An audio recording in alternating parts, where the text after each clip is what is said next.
यवतमाल का वो दाभड़ी गांव जहां 20 मार्च 2014 को वो किसानों के साथ चाय पर चर्चा करने गए थे और उनकी किस्मत बदलने के सपने दिखाए थे, उसी यवतमाल में पिछले 6 महीने में 132 किसानों ने आत्महत्या की है। श्री इमरान प्रतापगढ़ी।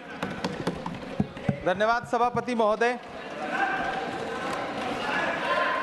आपने मुझे आम बजट पर बोलने का मौका दिया। Sir my time. नहीं, pause my time sir. Imran Pratapgarhi कहा गया है सर, थोड़ा सा इसकी जांच कराओ। मैंने कहा यहाँ प्रमोद प्रतापगढ़ी भी बैठे। ये आपसी मामला है, ये खत्म होने वाला नहीं है मेरे से। इसकी जड़ें बहुत गहरी गई हुई हैं, मैं रोज देखता हूँ ये जड़ें गहरी होती जाती हैं। इमरान प्रतापगढ़ी। धन्यवाद सभापति महोदय।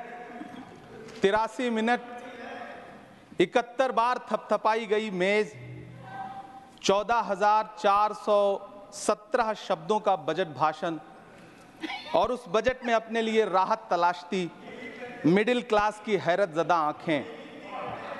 सभापति महोदय, मेरे हाथों में जो दस्तावेज है दरअसल ये देश के किसानों, गरीबों, मजदूरों की उम्मीदों का स्मारक है। ऐसा लग रहा है जैसे वित्त मंत्री महोदया ने बजट नहीं तैयार किया है बल्कि प्रधानमंत्री जी की मन की बात का संकलन तैयार किया है। टूटा हुआ लश्कर का भरम देख रहे हैं, टूटा हुआ लश्कर का भरम देख रहे हैं और जिल्ले इलाही के करम देख रहे हैं। ताकत का नशा अक्ल पे हावी है तुम्हारी, तुम देख ना पाओगे जो हम देख रहे हैं। वित्त मंत्री महोदया ने इस बजट में महंगाई पर सिर्फ 10 शब्द बोला है। जिस देश में टमाटर 100 रुपए किलो बिक रहा हो। सभापति महोदय, मेरा टाइम पॉज करें और बार बार इंटरप्ट करने को या तो मना करें। हाँ बोले, कृपया बोले। सभापति महोदय, वित्त मंत्री महोदया ने इस बजट में महंगाई पर सिर्फ 10 शब्द बोले हैं। जिस देश में टमाटर 100 रुपए किलो बिक रहा हो, उस देश की वित्त मंत्री के पास बजट में महंगाई पर बोलने के लिए सिर्फ 10 शब्द है। डीजल, पेट्रोल, आटा, चावल, दाल, सब्जी की महंगाई का तो कोई जिक्र ही नहीं। सावन चल रहा है तो प्याज और लहसुन का दाम पूछना तो शायद पाप होगा। मैंने तो यह भी सुना है कि वित्त मंत्री जी जो चीज खुद नहीं खाती हैं उसके दाम से उनका कोई लेना देना नहीं होता। लेकिन इस बार बजट पेश करने के लिए पार्लियामेंट आने से पहले वित्त मंत्री जी ने दही और चीनी खाई थी। अब तो उनसे यह पूछा जा ही सकता है कि उन्हें दही, दूध और चीनी का रेट तो इन दिनों पता ही होगा। क्या उसे सस्ता करवाएंगी या नहीं सस्ता करवाएंगी? अगर पता है तो कृपया सस्ता करवाइए, क्योंकि इसी चीनी ने अमेठी में एक मंत्री महोदया का राजनीतिक कैरियर कड़वा कर दिया। सभापति महोदय, अपने शीश महलों में बैठे हुए सरकार के सांसद और मंत्री कह रहे हैं कि महंगाई कम हो रही है। संसद की कैंटीन से बाहर निकल करके एक चाय का कप खरीदिए, तब समझ में आएगा कि महंगाई कम हो रही है या बढ़ रही है। किसी एक दिन अपनी किसी मजदूर की तरह अपनी दिन भर की दिहाड़ी लेकर के बाजार जाइए और अपने बच्चों के लिए राशन खरीदिए, तब पता चलेगा कि महंगाई कम हो रही है या नहीं हो रही है। यहां बैठ करके बड़ी बड़ी बातें करना आसान है। ये चूनर धानी धानी भूल जाते, ये पुरवा की रवानी भूल जाते, जो आकर 4 दिन गांव में रहते तो सारी लंतरानी भूल जाते। सभापति महोदय, इलेक्टोरल बॉन्ड खरीदने के नाम छुपाने वाली सरकार, इलेक्टोरल बॉन्ड खरीदने वालों के नाम छुपाने वाली सरकार इन दिनों आम के ठेला लगाने वालों के नाम जानना चाहती है। मुझे तो होटलों, ढाबों या आम के ठेलों पर नेम प्लेट लगवाने वालों से पूछना है कि कभी खून की बोतल पर देखा है किसी का नाम लिखा हुआ? मुझे पूछना है कि क्या कोरोना के दौरान अपनी उखड़ती हुई सांसों के लिए ऑक्सीजन तलाशने वाले किसी इंसान ने ऑक्सीजन लाने वाले किसी इंसान से पूछा था कि ऑक्सीजन लाने वाला इंसान हिंदू है या मुसलमान है? मुझे पूछना है कि लावारिश लाशों के लिए कोरोना में कांधा देने वाले, चिताओं के लिए लकड़ियां सजाने वाले किसी इंसान से पूछा गया था उसका नाम, उसका मजहब? लेकिन इन दिनों पूछा जा रहा है सभापति महोदय। अफसोस, देश के प्रधानमंत्री जी ने कभी न टूटने वाली चुप्पी ओढ़ ली है। सभापति महोदय, जनता ने 63 सीटें कम क्या कर दी? ये सरकार तो अमृतकाल का नाम लेना ही भूल गई। ये भूल गई है अमृतकाल को, ये भूल गई है मनरेगा को, ये भूल गई है मौलाना आजाद नेशनल फेलोशिप को, ये भूल गई है मणिपुर को, ये भूल गई है महाराष्ट्र को।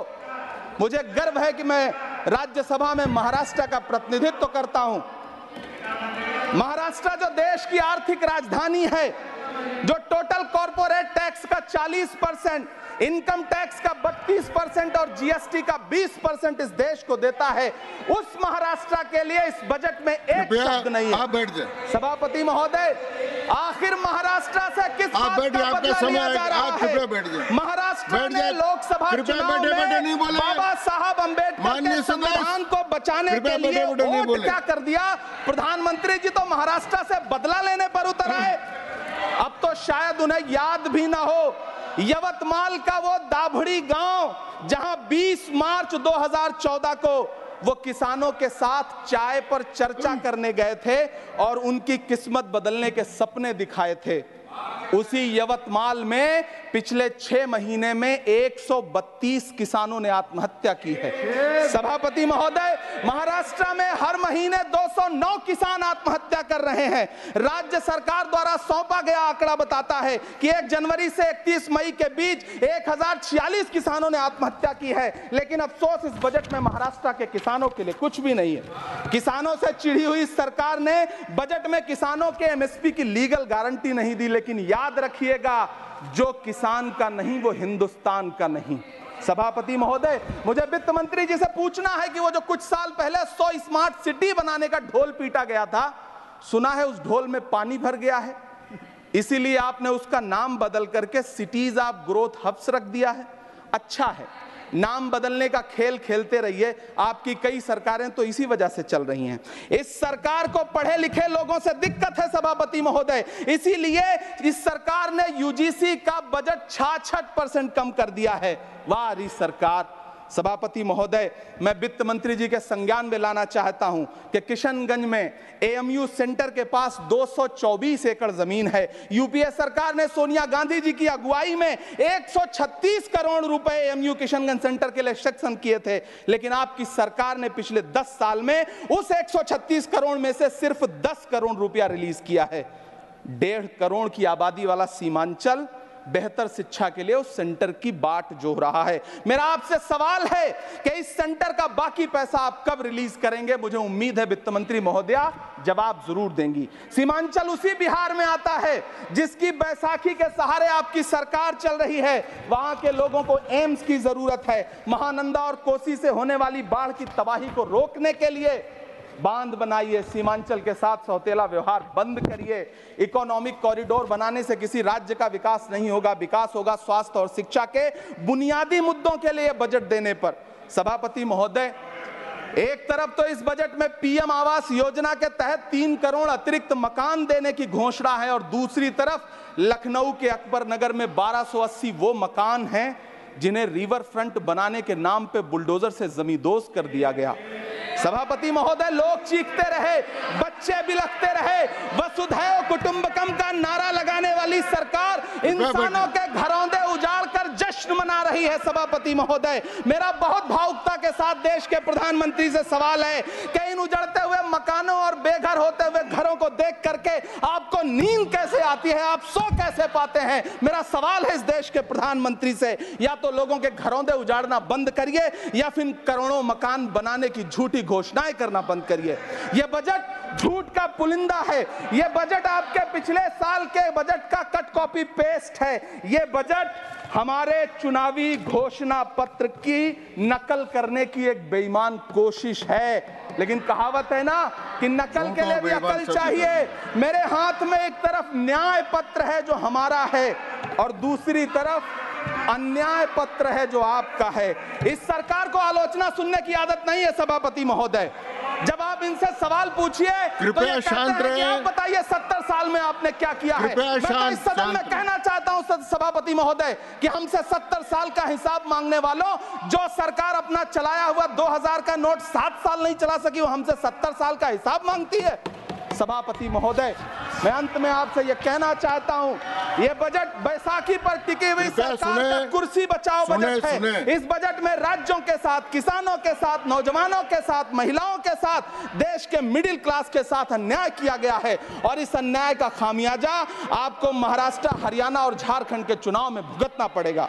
सभापति महोदय, इस सरकार ने नोटबंदी लगाकर देश की आम जनता की पूंजी छीन ली। बैठे बैठे नहीं बोले, कृपया। टैक्स लगा करके छोटे व्यापारियों के कारोबार छीन लिए, पेपर लीक करवा करके युवाओं की आंखों से नौकरी के सपने छीन लिए, अग्निवीर लाकर देश के जवानों की उम्मीदें छीन ली, बुलडोजर लगाकर लोगों के आशियाने छीन लिए, महंगाई लाकर देश की जनता की थाली से निवाले छीन लिए और नारा लगाया कि हम तो सेवक हैं, 18-18 घंटे काम करते हैं। इन्हीं लोगों के लिए किसी ने शेर कहा है कि जो सच और झूठ में दूरी है वो दूरी समझते हैं, सियासी हाकिमों की हम भी मजबूरी समझते हैं, वो अपना हक समझते हैं निवाला छीन लेने को, डकैती को बहुत से लोग मजदूरी समझते हैं। हमें पता है कि कैसी मजदूरी की जा रही है। सभापति महोदय, मैं यहाँ खड़ा होकर के अंत में आपसे कहना चाहता हूँ कि इस बजट में तमाम राज्यों के साथ अन्याय किया गया है,